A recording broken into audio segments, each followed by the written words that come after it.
مسلمانوں کے شہر برقہ، طرابلس، الغرب اور مہدیہ پر قبضہ کر لیا، تب بھی اس بدبخت خلیفہ کے کان میں جوں تک نہ رینگی۔ پھر راجہ سکندریہ کی طرف بڑھا، لیکن سکندریہ کے مسلمانوں کی خوش قسمتی کے سسلی پر رومنوں کے حملہ آور ہونے کی وجہ سے وہ واپس جانے پر مجبور ہو گیا۔ حافظ الدین اللہ کے بعد ظافر بامر اللہ 17 سال کی عمر میں تخت نشین ہوا۔ دن رات عیش و عشرت میں مشغول رہتا تھا۔ اس کے عہد میں صلیبیوں نے اقلان کو فتح کر لیا اور راجر سسلی کا بادشاہ شہر طابلس، شہر تانیس اور فرما یلغار کر کے تاراج کرتا ہوا نکل گیا۔ 10ویں فاطمی خلیفہ بفائز بنصر اللہ کے دور میں مصر کے ذوف و اضمحلال کی یہ کیفیت ہو گئی تھی کہ حکومت مصر صلیبی حکمرانوں کو ایک کثیر رقم محض اس لیے بھیجا کرتی تھی کہ وہ مصر پر چڑھائی نہ کریں۔ بنصر اللہ جب تخت پر بیٹھا تو اس کی عمر 5 سال سے زائد نہ تھی۔ حکومت کی بھاگ دوڑ اس کے وزیر صالح ارضی کے ہاتھ میں تھی اور حقیقت میں وہی سلطنت کے سیاہ و سفید کا مالک تھا۔ فائز بن نصر اللہ کی وفات کے بعد وزیر صالح نے حافظ الدین کے ایک نابالغ پوتے عبداللہ کو عاضد الدین اللہ کا لقب دے کر خلیفہ بنا دیا۔ اس سال خلیفہ کی پھوپھی نے سازش کر کے وزیر صالح کو قتل کروا دیا۔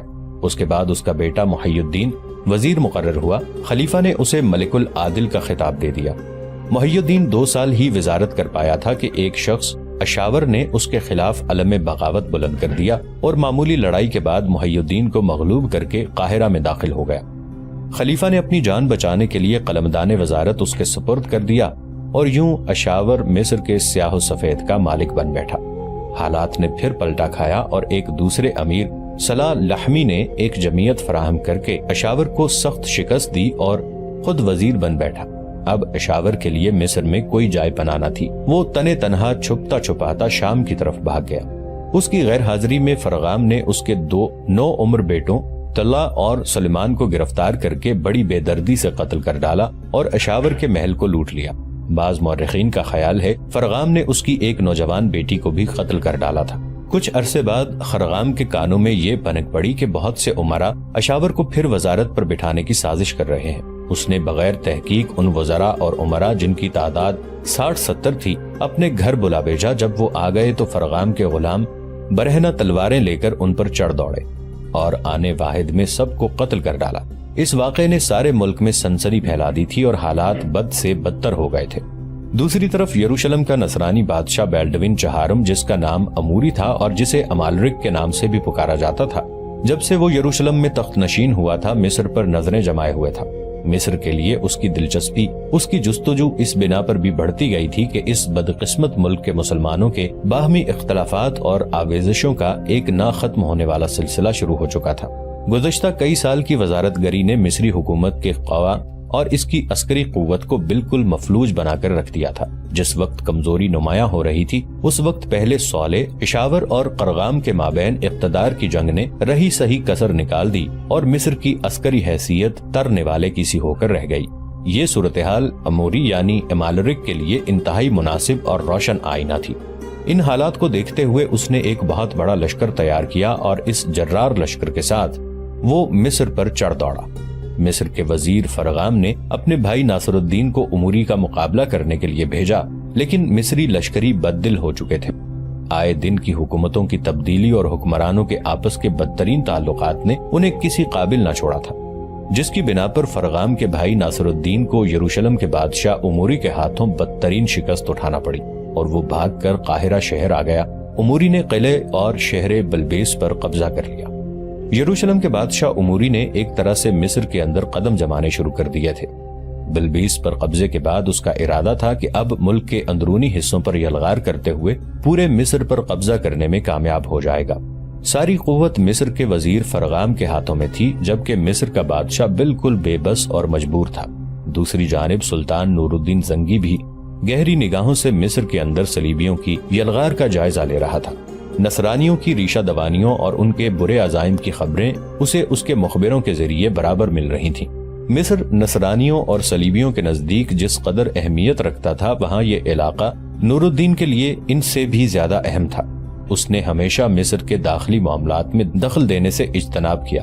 اس لیے کہ وہاں فاطمی خلیفہ حکمران تھے، لیکن وہ یہ کبھی برداشت نہیں کر سکتا تھا کہ صلیبی مصر پر قابض ہو کر وہاں بھی یروشلم کی تباہی و بربادی کی تاریخ کو دہرائیں، اور اس طرح وہ یروشلم کے علاوہ تمام عالم اسلام کے لیے ایک خطرہ بن کر اٹھ کھڑے ہوں۔ مصر میں صلیبیوں کی پیش قدمی اس کے لیے بڑی تشویش کا باعث ہوئی، اور وہ اس خطرے کا تدارک کرنے کی ترکیب میں مصروف تھا کہ عین اسی زمانے میں اشاور، جو مصر سے نکل کر دوسرے علاقوں میں گزر اوقات کر رہا تھا، سلطان نور الدین زنگی کی خدمت میں حاضر ہوا۔ مورخین لکھتے ہیں کہ اشاور جب سلطان نور الدین زنگی کی خدمت میں حاضر ہوا تو اس کی حالت انتہائی دردناک اور ابتر تھی۔ سلطان کے سامنے اس نے رو رو کر فریاد کی۔ اس کے کپڑے پھٹے ہوئے اور تار تار تھے، اور راستے کی صحبتوں سے وہ کمزور ہو کر ہڈیوں کا ڈھانچہ بن چکا تھا۔ حکومت، دولت، اولاد، ہر چیز چھن چکی تھی، اور وہ عالم اسلام میں سلطان نور الدین زنگی کو آخری امید سمجھ کر سلطان کی خدمت میں حاضر ہوا تھا۔ سلطان کے سامنے اشاور نے اپنی مظلومیت، فرغام کے مظالم اور اس کی چیرہ دستیوں کی داستان رو رو کر سنائی تو رحم دل سلطان متاثر ہوئے بغیر نہ رہ سکا۔ اس کے بعد اس نے مصر میں صلیبیوں کی ریشہ دوانیاں بیان کی تو سلطان اس کی گفتگو سے بے حد متاثر ہوا۔ اس نے سلطان پر یہ بھی انکشاف کیا کہ فرغام نے جو اس کے خلاف بغاوت کی اور وزارت سے محروم کیا، تو یہ سب کچھ اس نے صلیبیوں کے ابھارنے پر کیا۔ اس نے سلطان کو یہ بتایا کہ یروشلم کا بادشاہ آموری فرغام کو اپنے ساتھ ملا کر مصر پر حملہ کرنا چاہتا تھا۔ یہ ساری تفصیل جب اشاور نے سلطان سے کہی تو سلطان نے اشاور کو اپنے ہاں قیام کرنے کے لیے کہا، اور اسے یہ جواب دیا کہ وہ اپنے سالانوں سے مشورہ کرنے کے بعد تمہیں آخری جواب دے گا۔ تاہم سلطان نے اشاور پر یہ بھی انکشاف کیا کہ مصر کو صلیبیوں سے بچانے کے لیے اور انہیں مصری حدود میں رکھنے کے لیے تمہیں بھی مدد دینے کے ساتھ ساتھ اس کے عوض کچھ ذمہ داری بھی قبول کرنا ہوگی۔ سلطان کے یہ الفاظ اشاور کے لیے آب حیات ثابت ہوئے۔ اس نے سلطان کے سامنے فوراً حلف اٹھا کر کہا کہ میں ہر ذمہ داری اٹھانے کے لیے تیار ہوں، اور جو کچھ آپ کہا کریں گے وہی کیا کروں گا۔ اشاور کو آخری جواب دینے کے لیے سلطان نے اپنے سالاروں کو طلب کیا۔ شیر کو اس وقت حلب میں قیام کیا ہوا تھا، اس کی طرف قاصد بھجوائے۔ اسے سلطان نے اپنے پاس بلوایا، جبکہ مجد الدین، شمس الدین اور خلتق بھی حلب گئے ہوئے تھے۔ سلطان نے انہیں بھی وہاں سے بلوا لیا تھا۔ ایک روز مجد الدین، شمس الدین اور خلتق مغرب کی نماز ادا کرنے کے بعد جب وہ حویلی میں داخل ہوئے تو انہوں نے دیکھا کہ دائیں جانب جو نئی رہائش گاہ بنی ہوئی تھی اس کے برآمدے میں مغرب کی نماز ادا کرنے کے بعد سمرون مصلی لپیٹ رہا تھا۔ جو ہی اس نے مجد الدین کو دیکھا تو اسے مخاطب کر کے کہنے لگا، بیٹے ذرا تینوں میرے پاس آؤ، میری بات سنو۔ تینوں سمرون کی طرف ہو لیے جہاں سمرون نے نماز پڑھی تھی۔ اس کے پیچھے نشستیں لگی ہوئی تھیں، وہاں سب بیٹھ گئے۔ پھر سمرون نے مجد الدین کو مخاطب کیا، بیٹے تھوڑی دیر پہلے مرسینہ مجھے بتا رہی تھی کہ تم ہم سب کو دمشق لے جانا چاہتے ہو۔ اس پر مجد الدین مسکرایا اور کہنے لگا، آپ نے درست سنا ہے، دراصل اب ہمارا قیام زیادہ تر دمشق میں ہوتا ہے۔ سلطان نے بھی ایک طرح سے اپنی رہائش دمشق میں ہی رکھ لی ہے، لہٰذا کبھی کبھار وہ بھی حلب کی طرف آتے ہیں۔ اس کے علاوہ وہاں سلطان نے مجھے اور شیرکو کو خاصی بڑی حویلیاں بھی دے دی ہیں۔ میرے یہاں آنے کے اب دو ہی مقاصد تھے، ایک تو آپ سب لوگوں کو اپنے ساتھ لے کر جاؤں، اور دوسرا میں مشال کے ساتھ ایک انتہائی اہم موضوع پر گفتگو کرنا چاہتا تھا۔ میں دیکھتا ہوں کہ آج کل وہ سخت کرب اور پریشانی میں ہے۔ مجھے یہاں آئے ہوئے 2 روز ہو گئے ہیں، لیکن جب بھی میرا اس کے سامنا ہوتا ہے تو وہ گمسم اور پریشان لگتی ہے۔ بہرحال وہ معاملہ بھی ٹھیک ہو جائے گا۔ جہاں تک یہاں سے دمشق جانے کا تعلق ہے تو وہ تو ہمیں جانا ہی ہے۔ مجد الدین کی گفتگو کے جواب میں سمرون نے کچھ سوچا، پھر کہنے لگا، کیا ایسا ممکن نہیں کہ آپ لوگ جائیں اور میں؟ سمرون کو رک جانا پڑا، کیونکہ اس کی بات کاٹتے ہوئے مجد الدین بول پڑا، آپ یہ کہیں گے کہ آپ اور خالہ ازبل یہاں رہ جائیں؟ ایسا ممکن نہیں۔ یہاں آپ دونوں کی کون دیکھ بھال کرے گا؟ آپ کا ہمارے ساتھ جانا، ہمارے ساتھ رہنا انتہائی ضروری ہے، اس لیے کہ ہم تینوں بھائی جب لشکر کے ساتھ گھر سے باہر ہوتے ہیں تو آپ پورے گھر کی دیکھ بھال کرتے ہیں۔ اس طرح باہر رہتے ہوئے ہمیں گھر کی طرف سے ایک طرح کا سکون اور آسودگی ہوتی ہے۔ پھر مجد الدین نے بات کا موضوع بدلا اور کہنے لگا، باقی سب لوگ کدھر گئے ہیں؟ وہ سب اکٹھی نماز پڑھ رہی ہیں، میرے خیال میں اب تک فارغ ہو چکی ہوں گی۔ مجد الدین اٹھ کھڑا ہوا، شمس الدین اور خلتق بھی اس کی طرف دیکھتے ہوئے اٹھ کھڑے ہوئے۔ پھر سمرون کی طرف دیکھتے ہوئے مجد الدین کہنے لگا، میں ذرا جاتا ہوں، دمشق جانے اور مشال کے سلسلے میں ان سب سے بات کرتا ہوں۔ اس کے ساتھ ہی مجد الدین، شمس الدین اور خلتق تینوں باہر نکل گئے۔ جب وہ دوسری حویلی میں داخل ہوئے تو ابدا، ارزان، ابیرہ، مرسینہ، مشال، ازبل، جمارہ سب اکٹھی بیٹھے باہم گفتگو کر رہی تھی۔ جب وہ تینوں وہاں گئے تو مجد الدین نے مسکراتے ہوئے کہا، آپ سب لوگ اکٹھے بیٹھ کر باتیں کر رہے ہیں، ایسا ماحول کتنا اچھا لگتا ہے۔ اس پر مجد الدین کی ماں ابدا بول پڑی، بیٹے ابھی سب نماز سے فارغ ہوئے ہیں اور یہیں بیٹھ کر باتیں کرنے لگ گئے۔ مجد الدین آگے بڑھا، مشال کے سامنے جا کھڑا ہوا اس قدر قریب جانے کے باعث مشال کی گردن جھک گئی تھی، اس کا جسم کپکپانے لگا تھا۔ سب لوگ مسکراتے ہوئے ان دونوں کی طرف دیکھ رہے تھے۔ پھر مجد الدین نے اپنا ہاتھ مشال کے سر پر رکھا اور بڑی محبت میں اسے مخاطب کر کے کہنے لگا، مشال تم ذرا اپنے کمرے میں جاؤ۔ مشال نے ایک بار گردن سیدھی کر کے مجد الدین کی طرف دیکھا، پھر چپ چاپ اٹھ کر وہاں سے چلی گئی۔ مجد الدین، شمس الدین اور خلتخ تینوں وہاں بیٹھ گئے۔ کچھ دیر خاموشی رہی، پھر سب کو مخاطب کر کے مجد الدین کہنے لگا، جس موضوع پر میں گفتگو کرنے لگا ہوں اس پر اماں میں آپ سے پوچھتا ہوں مجھے کیا کرنا چاہیے؟ مجھے آپ لوگوں کے مشورے اور صلاح کی ضرورت ہے، اور اس مشورے اور صلاح میں مرسینہ شامل نہیں ہے، اس لیے کہ اس نے جو کچھ کہنا ہے وہ پہلے ہی مجھ سے کہہ چکی ہے۔ مجد الدین کی اس گفتگو پر مرسینہ مسکرا رہی تھی۔ اس موقع پر شمس الدین بول پڑا، بھائی آپ بے فکر رہیں، میں، خلتخ اور مرسینہ اب غیر جانبدار ہیں، اب اس معاملے میں ہرگز نہیں بولیں گے۔ شمس الدین خاموش ہو گیا، اس لیے کہ اس کی ماں ابدا بول پڑی۔ اس نے مجد الدین کو مخاطب کیا، مجد الدین میرے بیٹے، مشال کے یہاں رہنے میں ہم سب کی بہتری پنہا ہے۔ بیٹے بات یہ ہے کہ اس موضوع پر تم تینوں کی غیر موجودگی میں کئی بار اس سے گفتگو کر چکی ہوں۔ بیٹے یوں جانو وہ جنون کی حد تک تمہیں چاہتی ہے اور کسی بھی صورت تمہارے علاوہ کسی اور سے شادی نہیں کرنا چاہتی۔ میں نے اسے یہ کہہ کر بھی سمجھایا کہ اگر تم صرف اس بنا پر مجد الدین سے شادی کرنا چاہتی ہو کہ مرسینہ کے ساتھ رہ سکو تو یہ اچھا فیصلہ نہیں ہے، لیکن اس نے اس کی تردید کر دی، کہنے لگی کہ ایسا معاملہ نہیں ہے۔ بیٹے وہ حقیقت میں تمہیں چاہتی ہے، اب اگر ہم اسے تمہاری زندگی کا ساتھی نہیں بناتے تو وہ کہیں اور بھی شادی نہیں کرے گی، ساری زندگی بیچاری اکیلی اور مجرد زندگی بسر کرتی رہے گی، اور اس کی یہ حالت کم از کم سب کے لیے ناقابل برداشت ہے۔ بیٹے جس وقت تم تینوں آئے تھے اس روز ہی ہم نے یہ مل کر فیصلہ کر لیا تھا کہ اس موضوع کو آخری شکل دی جائے گی، اور ہم یہ بھی چاہتے تھے کہ اس بار گفتگو کا آغاز بھی تم ہی کرو۔ آج تم نے پوچھ لیا ہے تو ہمارا فیصلہ یہ ہے کہ مشال کو ہر صورت میں تمہاری زندگی کا ساتھی ہونا چاہیے۔ بیٹے اس سلسلے میں سب سے بڑی رکاوٹ مرسینہ کو ہونا چاہیے تھا، یہ بیچاری خود ترس رہی ہے، ہماری منتیں کر رہی ہے کہ کسی طرح مشال کو تمہاری زندگی کا ساتھی بنا دیا جائے۔ اب تم خود ہی بولو، تمہارا آخری فیصلہ کیا ہے؟ ابدا پھر اپنی گفتگو کا سلسلہ آگے بڑھاتے ہوئے کہہ رہی تھی، بیٹے جہاں تک ہم سب کا سوال ہے، ان سب میں ہمارے بھائی سمرون بھی شامل ہیں۔ سب کا یہ متفقہ فیصلہ ہے کہ مشال کو فوراً تمہارے عقد میں دے دینا چاہیے۔ ہم نے یہ بھی فیصلہ کیا ہوا تھا کہ اس بار جب تم آؤ گے تو تمہارے اور مشال کے نکاح کا بڑی خاموشی سے اہتمام کر دیا جائے گا۔ بیٹے میں تمہاری ماں ہوں، یہ میرا فیصلہ ہے، اب اگر تم میرے فیصلے کے علاوہ کوئی اور فیصلہ کرنا چاہتے ہو تو ہم کوئی اعتراض نہیں کریں گے۔ اس موقع پر مجد الدین نے تیز نگاہوں سے ابدا کی طرف دیکھا، پھر کہنے لگا، اماں کیسی باتیں کرتی ہیں، زندگی میں کبھی آپ کا کہا ٹالا ہے جو اب میں ایسا کروں گا؟ جب یہ آپ کا آخری فیصلہ ہے تو میں آپ کے فیصلے کو ٹالوں گا نہیں۔ مجد الدین یہیں تک کہہ پایا تھا کہ بے پناہ خوشی کا اظہار کرتے ہوئے مرسینہ اپنی جگہ سے اٹھی اور مسکراتے ہوئے بڑے پیارے انداز میں وہ مجد الدین کے کندھے دبانے لگی، ساتھ ہی مسکراتی بھی جا رہی تھی۔ سر اٹھا کر مجد الدین نے اس کی طرف دیکھا، پھر اپنے دونوں کندھوں پر اس کے ہاتھوں کو پکڑ لیا اور کہنے لگا، اب تم اتنی بھی مہربان نہ ہو جاؤ، ذرا اپنی نشست پر بیٹھو، ابھی میں نے اپنی گفتگو ختم نہیں کی۔ مرسینہ بیچاری پھر سنجیدہ ہو گئی، جہاں سے اٹھی تھی وہیں بیٹھ گئی۔ پھر مجد الدین نے ان سب کو مخاطب کرتے ہوئے کہنا شروع کیا، مشال اپنے کمرے میں جا چکی ہے، اگر آپ سب لوگوں کو کوئی اعتراض نہ ہو تو میں اس موضوع پر اس سے علیحدگی میں بات کر سکتا ہوں۔ سب سے پہلے مرسینہ جھٹ سے بولی، کیوں نہیں کر سکتے، آپ ابھی جائیں اس سے اس موضوع پر بات کر لیں۔ مرسینہ کے خاموش ہونے پر ابدا بول پڑی، بیٹے تمہیں اس کی اجازت ہے، ابھی جاؤ، مشال اکیلی بیٹھی ہے، جا کر اس سے بات کر لو۔ اس پر مجد الدین اٹھ کھڑا ہوا اور اس کمرے کی طرف بڑھا جس میں مشال گئی تھی۔ مجد الدین جب اس کمرے میں داخل ہوا تو اس نے دیکھا کہ سامنے والی نشست پر مشال گردن جھکائے ہوئے بیٹھی ہوئی تھی۔ جو ہی مشال نے اس کمرے میں مجد الدین کو داخل ہوتے ہوئے دیکھا، وہ چونک کر اٹھ کھڑی ہوئی۔ مجد الدین آہستہ آہستہ آگے بڑھا، مشال کی گردن پھر جھک گئی تھی، اس کا نازک جسم، نرم باہیں، سڈول گردن، مرمری بازو سب کپ کپا رہے تھے۔ مجد الدین بالکل اس کے سامنے جا کھڑا ہوا۔ مشال کی گردن ابھی تک جھکی ہوئی تھی، یہاں تک کہ مجد الدین نے اسے مخاطب کیا، مشال بیٹھ جاؤ۔ مشال کسی فرما بردار بچے کی طرح چپ چاپ بیٹھ گئی، بالکل سمٹی ہوئی، شرماتی، لجاتی ہوئی۔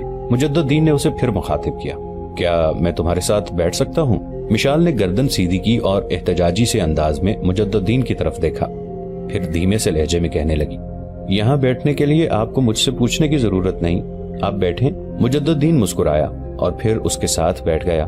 کچھ دیر تک خاموشی رہی، پھر مشال کی طرف دیکھتے ہوئے مجد الدین بول پڑا، مشال تم جانتی ہو میں کس سلسلے میں تم سے بات کرنے آیا ہوں۔ دیکھو میرا معاملہ کچھ اور ہے، میں شادی شدہ ہوں، مرسینہ میری بیوی ہے، لیکن تمہارا معاملہ مختلف ہے۔ تم ابھی کنواری ہو، کم عمر ہو، میں جانتا ہوں تم عقل مند ہو، اپنے متعلق بہترین فیصلہ کر سکتی ہو، لیکن میں پھر بھی تم سے کہوں گا کہ یہ جو تم قدم اٹھا رہی ہو اس سلسلے میں خوب سوچ بچار سے کام لو۔ یہ نہ ہو کہ کل کو تمہیں پچھتانا پڑے۔ آج تم میں اور مرسینہ میں خوب پیار اور محبت ہے، یہ نہ ہو کل جب تم دونوں اکٹھی رہو تو یہ پیار اور محبت نفرت میں تبدیل ہو جائے۔ مجدد دین کی اس گفتگو سے مشال کو کسی قدر حوصلہ ہوا تھا، وہ کسی قدر سنبھل گئی تھی۔ دو ایک بار اس نے رخ پھیر کر مجدد دین کی طرف دیکھا بھی تھا۔ مجدد دین جب خاموش ہوا تو اس نے بڑی ہمت کا مظاہرہ کرتے ہوئے مجدد دین کو مخاطب کرتے ہوئے کہنا شروع کیا، آپ میری محبت اور چاہت کا غلط اندازہ لگا رہے ہیں۔ محبت بریز جام اور گلہائے چمن کی خوشبو جیسی خوشکن اور بصیرت کی بیداری نور قمر کے پھیلاؤ جیسی لطافت آمیز جلترنگ کی مسکراہٹوں، سلگتے نغموں کی گنگناہٹ جیسی نرم روح اور جوان اور شاداب کھیتوں سے گلے ملتے خوشیوں بھرے تلاطم سے بھی کہیں زیادہ خوشگوار ہوتی ہے۔ محبت اگر کی جائے اور اس میں خلوص ہو تو آسمان سے زمین پر برستے عذاب، حیات کی رفتگی کو آوازیں دیتے حرص و ہوس کے بگولے اس میں فطرت اور قدورت کے لیے رخنہ اندازی نہیں پیدا کر سکتے۔ اس موقع پر مجدد دین نے تیز نگاہوں سے مشال کی طرف دیکھا، پھر پوچھا، کیا تمہیں مجھ سے محبت ہے؟ تیز نگاہوں سے مشال نے مجدد دین کی طرف دیکھا، پھر کہنے لگی، ہے تو اس کا اقرار کر رہی ہو نا؟ کتنی محبت ہے؟ مسکراتے ہوئے مجدد دین نے پوچھا تھا۔ اتنی کہ جس کا آپ اندازہ بھی نہیں لگا سکتے، جس کی آپ تہ تک کو بھی نہیں دیکھ سکتے۔ ہلکا سا تبسم اپنے لبوں پر بکھیرے ہوئے مشال نے جواب دیا، مشال میں تمہیں خوش اور مسکراتا ہوا دیکھنا چاہتا ہوں۔ اگر میری زندگی کا ساتھی بننے میں ہی تمہاری خوشی اور آسودگی اور اطمینان ہے تو میں تمہاری محبت کا جواب محبت میں دیتا ہوں اور تمہیں اپنی بیوی کی حیثیت سے اپنانے کے لیے تیار ہوں۔ اب بولو، تمہارا کیا جواب ہے؟ کیا رد عمل ہے؟ جواب میں مشال نے اپنی دراز مہین پلکیں اٹھائیں، رسیلے چتونوں نیلی نشیلی آنکھوں سے مجدد دین کی طرف دیکھا۔ اسی موقع پر اس کے چہرے پر شگفتگی تھی، اس کی کشادہ پیشانی بلند قامتی اور زیادہ پرکشش ہو گئی تھی۔ مجموعی طور پر وہ تمام شوخی، تمام بجلیوں کی جھلمل تھی۔ مسکراتے گلابی گال حیا آمیز ہو گئے تھے۔ پھر اپنے گلابی رسدار لبوں سے تبسم بکھیرتے ہوئے وہ مجدد دین کو مخاطب کرتے ہوئے کہنے لگی، امیر، سب سے پہلے تو میں آپ کی شکر گزار ہوں کہ آپ مجھے اپنی زندگی کا ساتھی بنانے میں رضامند ہو گئے ہیں۔ رد عمل کے طور پر میں یہی کہہ سکتی ہوں کہ میں آپ کی منزلوں کی مسافت کو اپنے رویے کی شادمانی اور راستوں کو کہکشاں اور مہو انجم بنانے کی کوشش کروں گی۔ اپنے جسم کو آپ کے لیے امرت، اپنی جان کو نغمہ گر، اپنی روح کو آپ کے لیے خوشیوں کا صباحت ثابت کروں گی۔ آپ کی افسردگیوں کو نغموں میں، آپ کی تکالیف کو تبسم کی خوشگواری دینے کی کوشش کروں گی۔ اپنی ذات کو آپ کے لیے تریاق بنا کر رکھوں گی اور آپ کی دھوپ کے لیے سایہ بن کر رہوں گی۔ مجدد دین نے ہلکی سی چپت اس کے گلابی گال پر لگائی، پھر کہنے لگا، میں تو سمجھتا تھا کہ تم زیادہ بولنے والی نہیں ہو، لیکن تم نے تو ثابت کر دیا کہ تم بڑے خوشگوار، بڑے عمدہ الفاظ میں اپنے مدعا اور مقصد کہنے کا اظہار بھی کر سکتی ہو۔ اس موقع پر مشال بے پناہ خوشیوں کا شکار تھی۔ اسے چونکہ اپنی منزل مل رہی تھی لہٰذا کسی قدر چہکتے ہوئے کہنے لگی، جب کسی کو کسی سے محبت ہو جائے تو ایسے الفاظ آپ سے آپ اور خود بخود بنتے رہتے ہیں۔ مجدد دین اٹھ کھڑا ہوا، پھر اپنا ہاتھ آگے بڑھاتے ہوئے کہنے لگا، اٹھو، میں سب سے اجازت لے کر تم سے گفتگو کرنے آیا ہوں۔ وہ سب ہم دونوں کا انتظار بڑی بے چینی اور بےتابی سے کر رہے ہوں گے۔ چلو انہیں جا کر بتاتے ہیں کہ ہم دونوں نے ایک دوسرے کو اپنانے کا فیصلہ کر لیا ہے۔ مشال مسکرا دی، پھر اپنا ہاتھ اس نے مجدد دین کے ہاتھ میں دے دیا۔ پھر وہ اٹھ کھڑی ہوئی اور دروازے تک دونوں ایک دوسرے کے ہاتھ میں ہاتھ ڈالے رہے، پھر ہاتھ چھوڑ دیے۔ دونوں اس جگہ آئے جہاں سب بیٹھے بڑی بے چینی سے ان کا انتظار کر رہے تھے۔ مشال آگے بڑھ کر مرسینہ کے پہلو میں بیٹھ گئی تھی۔ اس موقع پر مجدد دین سب کو مخاطب کر کے کہنے لگا، ہم دونوں نے مل کر فیصلہ کیا ہے کہ ہم ایک دوسرے کو اپنا لیں تو اسی میں ہماری بہتری ہے۔ مجدد دین کے یہ الفاظ سن کر سب کے چہروں پر خوشیاں اور تبسم بکھر گیا تھا۔ پھر سب زوردار آوازوں میں مجدد دین اور مشال کو مبارکباد دینے لگے۔ ایسے میں حویلی کے دروازے پر دستک ہوئی۔ شمس الدین فوراً اٹھ کھڑا ہوا اور کہنے لگا، میں دیکھتا ہوں دستک دینے والا کون ہے۔ اس کے ساتھ ہی وہ تقریباً بھاگتا ہوا حویلی کے صدر دروازے کی طرف چلا گیا۔ تھوڑی دیر بعد شمس الدین لوٹا تو کچھ پریشان، اداس اور افسردہ تھا۔ اس کی یہ حالت دیکھتے ہی مجدد دین نے اس کو مخاطب کرتے ہوئے پوچھ لیا، شمس الدین، میرے بھائی کیا بات ہے؟ تم ہنستے مسکراتے اور چھلانگے لگاتے ہوئے گئے تھے اور یہ اداس سا منہ لے کر لوٹ آئے ہو، خیریت تو ہے؟ شمس الدین نے ایک بھرپور نگاہ سامنے کھڑی مشال پر ڈالی اور مجدد دین کو مخاطب کر کے کہنے لگا، بھائی میری اداسی کی وجہ یہ ہے کہ ہم تھوڑی دیر پہلے جس خوشی کا اہتمام کرنے والے تھے شاید وہ نہ کر سکیں۔ باہر جس شخص نے دستک دی ہے وہ سلطان نور الدین زنگی کا قاصد ہے۔ سلطان نے فلفور آپ کو طلب کیا ہے۔ قاصد کو میں نشستگاہ میں بٹھا کر آیا ہوں۔ مجدد دین اس طرف گیا۔ اس کے جانے کے بعد شمس الدین نے اپنی ماں عبدہ کو مخاطب کیا، ماں کیا ایسا ممکن نہیں ہم جلدی جلدی انتظام کر کے تھوڑی دیر تک بھائی اور مشال کے نکاح کا اہتمام کر دیں؟